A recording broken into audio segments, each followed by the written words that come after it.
नमस्कार, मैं हूं आशुतोष और आप देख रहे हैं सत्यहिंदी.com। सत्यहिंदी.com के खास कार्यक्रम आशुतोष के बात में आपका स्वागत है। आज दरअसल हम बातचीत करेंगे नरेंद्र मोदी की। आप कहेंगे देश के प्रधानमंत्री हैं तो हर दिन उनकी चर्चा होनी चाहिए और होती भी है उनकी चर्चा। लेकिन नरेंद्र मोदी जी की दो खासियत है। एक खासियत तो वो है कि जब वो जहां भी रहते हैं कैमरा हमेशा उनको फॉलो करता है और वो हमेशा खबरों में बने रहे इसकी कोशिश भी करते हैं। लेकिन दूसरा पहलू यह भी है कि जो तमाम प्रेस है वो भी उनको खबरों में लाने के लिए हमेशा उत्सुक रहता है और हमेशा कुछ ना कुछ ऐसा कहता है जिससे कि वो उनकी सुर्खियां बनती हैं। अभी पिछले दिनों नरेंद्र मोदी जी जब अमेरिका की यात्रा पर थे तब उनकी चर्चा जरूर हुई, लेकिन वहां के प्रेस ने कहीं ना कहीं लगातार इस बात का इशारा भी किया कि दरअसल नरेंद्र मोदी वो हैं जो पोलराइजिंग है और भारत में उनके प्रधानमंत्री बनने के बाद से भारत का लोकतंत्र कमजोर हुआ है। लगभग वही स्थिति अब फ्रांस में भी दिखाई पड़ी। फ्रांस में जब देश के प्रधानमंत्री नरेंद्र मोदी गए तो वहां के सबसे मशहूर अखबार ले मोंड ने दरअसल वहां एक लेख छपा और उस लेख में नरेंद्र मोदी की तीखी आलोचना तो की ही गई, साथ ही साथ वहां के राष्ट्रपति इमैनुअल मैक्रों को भी निशाने पर रखा गया और एक तरीके से उनको ताकीद दी गई कि आप नरेंद्र मोदी जैसे शख्स को आप अपनी स्टाइल डे के परेड में क्यों बुलाते हैं। ये लेख जो मैं आपके सामने स्क्रीन पर दिखाई पड़ रहा है ये ले मोंड का है, जहां है Narendra Modi has fostered state sponsored violence for decades. ये एक ऑपेड छपा हुआ है वहां पे। और वैसे वेस्टर्न प्रेस के अंदर तमाम तरीके के व्यूज होते हैं और हम ये कह सकते हैं कि ये वो व्यूज है जो दरअसल नरेंद्र मोदी के खिलाफ है, लेकिन जो वहां पे बातचीत हुई है फ्रांस के राष्ट्रपति से, जिस तरीके गठबंधन की बातचीत हुई है उसकी तारीफ भी हो रही है और उससे भारत को फायदा भी है, उसमें नुकसान बिल्कुल नहीं है। लेकिन यहां पर बातचीत को आगे बढ़ाने के पहले दरअसल बता दें कि ले मोंड के इस लेख में क्या चीजें लिखी गई हैं और जो आपत्तिजनक भी हो सकती हैं। ले मोंड ने अपने लेख में लिखा है, क्या हम इस तथ्य को नजरअंदाज कर सकते हैं कि मोदी के नेतृत्व में भारत कई गंभीर संकटों से गुजर रहा है। मानवाधिकार कार्यकर्ताओं, एनजीओ और पत्रकारों पर हमले बढ़ रहे हैं। इसके बाद लिखा गया है कि फ्रांसीसी विदेश मंत्रालय के अनुसार भारत और फ्रांस समान मूल्यों और लोकतंत्र के प्रति साझा लगाव से जुड़े हैं। ये भाषा सच्चाई से परे है। इसके बाद ले मोंड अखबार के इस लेख में छपा है कि 2014 जब मोदी और उनकी पार्टी बीजेपी सत्ता में आई तब से भारत में सार्वजनिक वातावरण बहुत खराब हुआ है। इसके साथ साथ और भी तीखी टिप्पणी है, आज मोदी अंतर्राष्ट्रीय स्तर पर जाने माने नेता है, फिर भी वो ऐसे शख्स हैं जिन्होंने दशकों से सरकारी हिंसा को बढ़ावा दिया है। हम जानबूझकर इस लेख के कुछ वो अंश नहीं आपके सामने पेश कर रहे हैं, ना आपके सामने रख रहे हैं, जहां पे कुछ आपत्तिजनक बातें भी कही गई हैं गुजरात दंगों के संदर्भ में। लेकिन हमारे दर्शक जानते हैं कि सुप्रीम कोर्ट से नरेंद्र मोदी और उनके पार्टी के कुछ लोगों को क्लीन चिट मिल चुकी है, लिहाजा उन चीजों को दोहराने का यहाँ कोई मतलब भी नहीं है। लेकिन एक सवाल जो हमारे मन में भारतीय होने के नाते और पत्रकार होने के नाते है, वो सवाल ये है कि क्या वेस्टर्न प्रेस नरेंद्र मोदी की जो अतीत की भूमिका है उसको लेकर ऑब्सेस्ड है और लगातार उसकी चर्चा करता रहता है, और क्या उनका ऑब्जेक्टिव एनालिसिस करने के लिए तैयार नहीं होता कि आखिर 140 करोड़ की जनता ने नरेंद्र मोदी को एक बार नहीं 2 बार देश का प्रधानमंत्री बनाया है और दोनों बार बहुमत से बनाया है और 30 साल में ऐसा पहली बार हुआ है।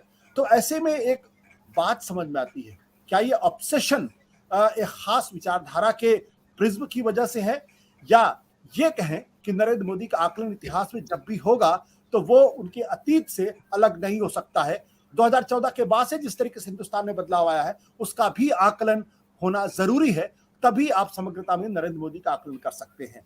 आज दरअसल इसी विषय पर विस्तार से चर्चा करने के लिए हमारे साथ बहुत ही जाने माने लोग मौजूद हैं।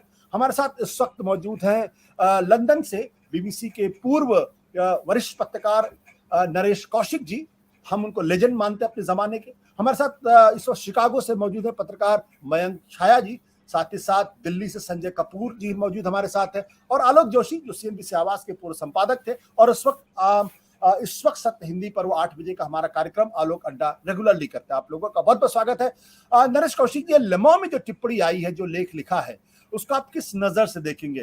क्या वेस्टर्न ऑब्सेशन है प्रेस का लिबर्टी को लेके, या फिर ये कहें कि नरेंद्र मोदी का अगर आकलन करना है तो उनके अतीत पे तो जाना पड़ेगा और उस पर इमैनुअल मैक्रों की आलोचना भी होगी?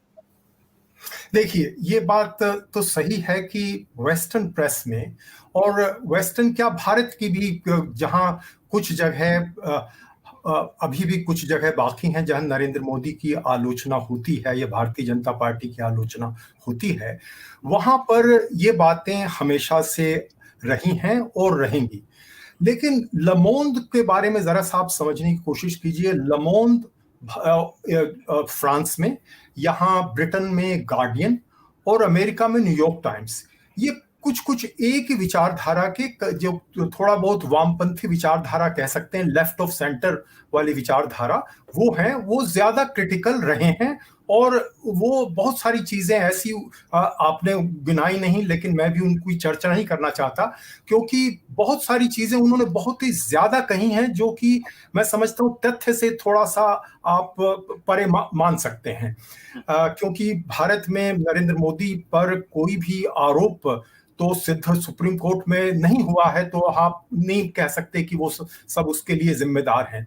और ये कह रहे हैं कि दशकों तक वो ये इस तरह की जो है स्पॉन्सर्ड सरकार की गवर्नमेंट स्पॉन्सर्ड वायलेंस।